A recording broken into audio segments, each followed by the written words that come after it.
Hello, and welcome back to James and the Frames. I'm your host, James, and here I talk about some of my favorite frames ever filmed. In this episode, I'm super excited to finally discuss The Hunt, a film that follows the story of kindergarten teacher Lucas, played by Mads Mikkelsen, who is wrongly accused of sexually abusing a little girl. I've really been wanting to talk about this one for a super long time. Last year I did a poll between The Hunt and Memories of Murder, I believe, and Memories of Murder 1, and I did a double feature with Parasite and Memories of Murder, but The Hunt is a film I've always wanted to discuss, and I'm so glad we've finally gotten around to it. This film was the winner of the poll I did on Instagram between Another Round and The Hunt. You can follow me on Instagram at James24Frames. I'll post updates to new podcast episodes, YouTube reviews, etc. I'll post all that on there. I'm not that active on there, but hey, you got to do polls somewhere, right? So this is one of my favorite foreign language films, and just one of my favorite films, period. I know it's a saying that's thrown around a lot, like this film is my favorite of all time, and of all time, one of my favorites. That's a phrase many people use and something I use a lot. But it really is a remarkable drama. You guys know how Spielberg watches a number of different films before making a new one? Well, I do the same thing, and this is one of the films I always watch before making a film. It's got everything I look for in a good film. It's got the performances, it's got the filmmaking style, Vinterberg's filmmaking style to be exact, which I adore. His use of lighting, the cinematography, the hands-on approach to filmmaking, and the in-the-moment feeling that I get from his work. And I've only seen The Hunt and Another Round, and I'm looking into more Vinterberg films. Actually, after I record this podcast, I'm going to update my list. But The Hunt is something truly special, being that it's the first Vinterberg film I saw. And as I said before, it's one of the best foreign language films I've just ever seen, ever. It's such a compelling drama. And the structure and how it all comes together and falls apart is executed brilliantly. I'm not going to talk too much spoilers in this review. I'm going to try and keep spoilers minimal for most of my podcast reviews, discussions. If I really need to get into spoilers, you guys can check the timestamps on the episode. If you're listening on Spotify or on YouTube, you can check the description down below and you will see a parenthesis with spoilers in all caps, just so you know. But the story itself is so interesting and so fascinating to watch. How a little false lie can ruin a person's life and the lives of the people around that person is executed just brilliantly. The first half of this film is introducing all of these colorful characters and their friendships and how long they've known each other, and you see these people having fun together. The opening scene itself involves them betting on who will jump into a freezing cold lake butt naked. You really get this warm feeling, and after the 30-minute mark, the rug is pulled out from underneath your feet, and everything starts to slowly go downhill. And it's an excellent contrast of tone to the first opening minutes. This film is so emotional and so bittersweet in many ways I'll get into in just a minute here. But just to stay in spoiler-free territory for a little while longer, I'm going to talk about some of the technical aspects. In this film, natural light is mostly used, and you can see that in Another Round too. And you don't get the sense that there's any studio lighting present in any of the scenes. The control of it is so realistic, and it makes for gorgeous cinematography. I'm going to be posting some stills from the film on the Instagram post to promote this episode. You can get an idea of what I'm talking about. But not for 1 minute was I thinking, oh, they just set this up and filmed this in the studio for a day. I genuinely think that each and every scene was filmed either on location or on location. And another thing I forgot to mention about Vinterberg's filmmaking style is that it has some elements of Dogme 95, which is a filmmaking style he created with Lars von Trier back in 1995, I believe, hence the name. I might butcher it here, but what I took from it is that Dogma 95 refers to a more raw style of filmmaking, and like I said, a more hands-on and in-the-moment approach.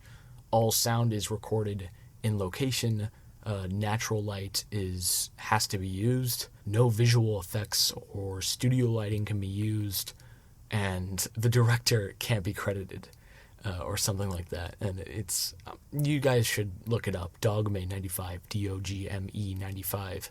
It's really fascinating.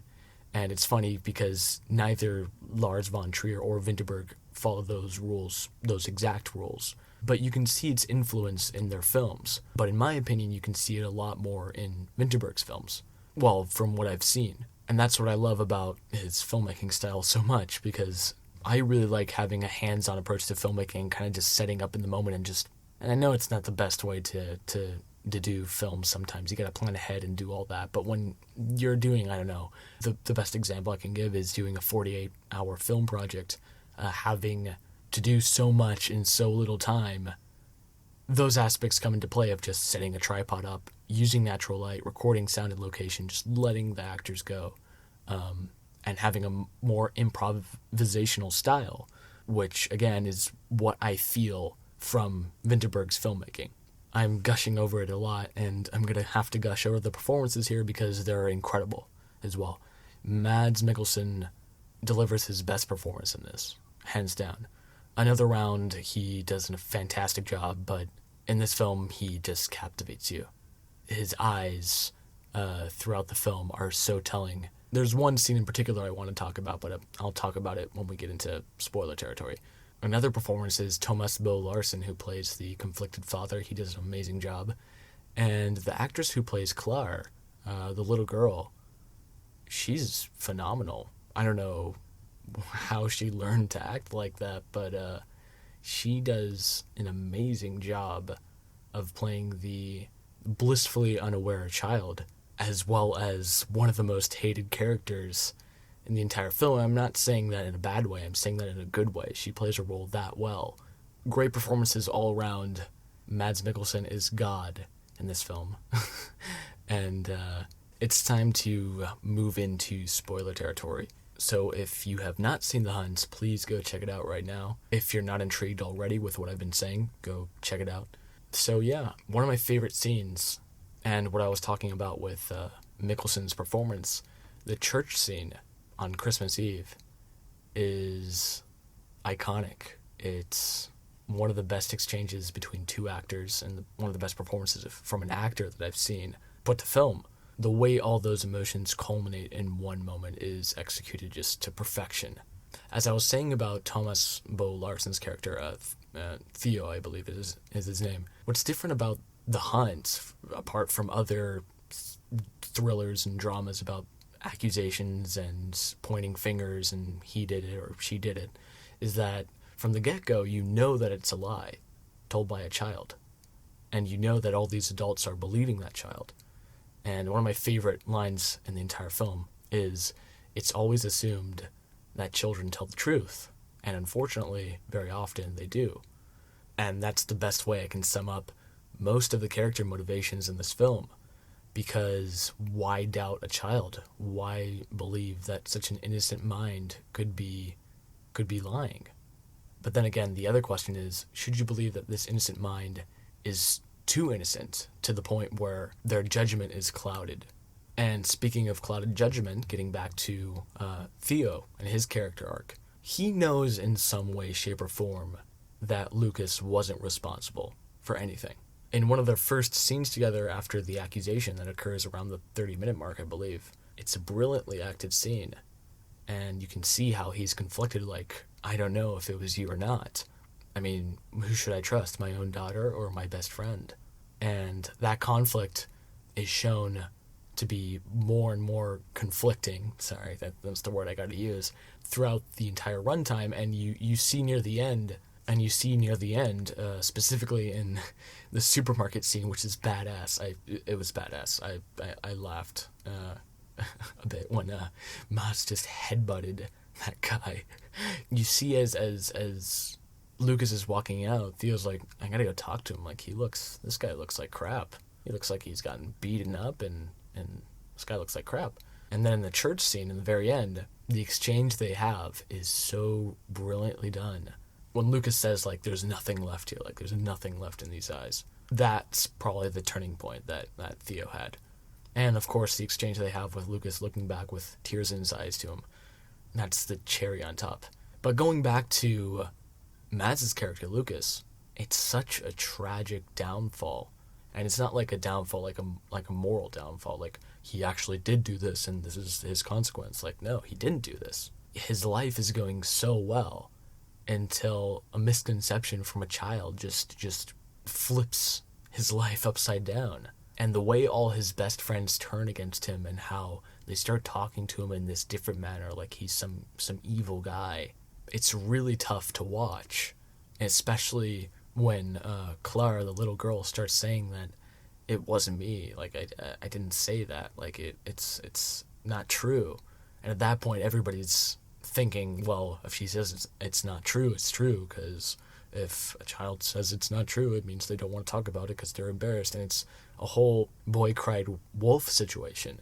And Lucas's life falls apart because of it, and it's just a gradual downfall that's just really heartbreaking to watch. And one of the worst parts of it, of course, is when they kill his dog. That was a shocking moment. That really just had my mouth wide open, my eyes wide open, like, really? Like, they go that far.